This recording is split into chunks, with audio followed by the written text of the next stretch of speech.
ICAI Ahmedabad ખાતે નવા હોદ્દેદારોની સત્તાવાર જાહેરાત સાથે નવા કાર્યકાળનો પ્રારંભ થયો.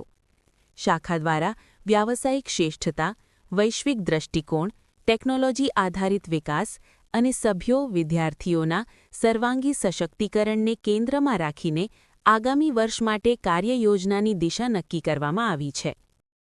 આજે 26 ફેબ્રુઆરી 2026ના રોજ આઈસીએ અમદાવાદની નવી બોડી અપોઇન્ટ થઈ છે. એમાં હું સીએ રિંકેશ શાહ ચેરમેન, મારી ડાબી બાજુમાં જે બેઠા છે એ સમીરભાઈ વાઇસ ચેરમેન છે, જમણી બાજુમાં ચેતનભાઈ એ જે છે સેક્રેટરી છે, એમની જમણી બાજુમાં શિખાબેન જે ટ્રેઝરર છે, અને સમીરભાઈની ડાબી બાજુમાં બેઠા છે એ સાહિલભાઈ ગાલા એ વિકાસા ચેરમેન છે.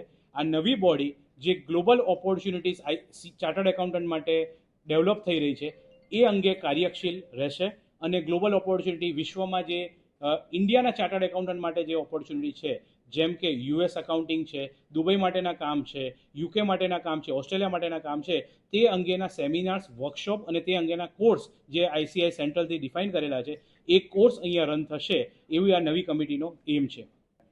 અમદાવાદમાં હાલ સીએ જે છે 14,500 પ્લસ છે અને સીએ સ્ટુડન્ટ 38,500 છે, તેનાથી વધારે છે, 38,500થી પણ વધારે છે. જે અમદાવાદ જે છે એ ભારતભરની સેકન્ડ લાર્જેસ્ટ બ્રાન્ચ છે અને વેસ્ટર્ન રિજનની લાર્જેસ્ટ બ્રાન્ચ છે. ઇન્ટરનેશનલ કોર્સિસ અલગ અલગ છે, કન્ટ્રી વાઇઝ કોર્સ છે, એટલે ફી સ્ટ્રક્ચર દરેક કોર્સનું અલગ અલગ છે અને એમાં 25થી લઈને 50 કલાક સુધીનો અલગ અલગ કોર્સ છે.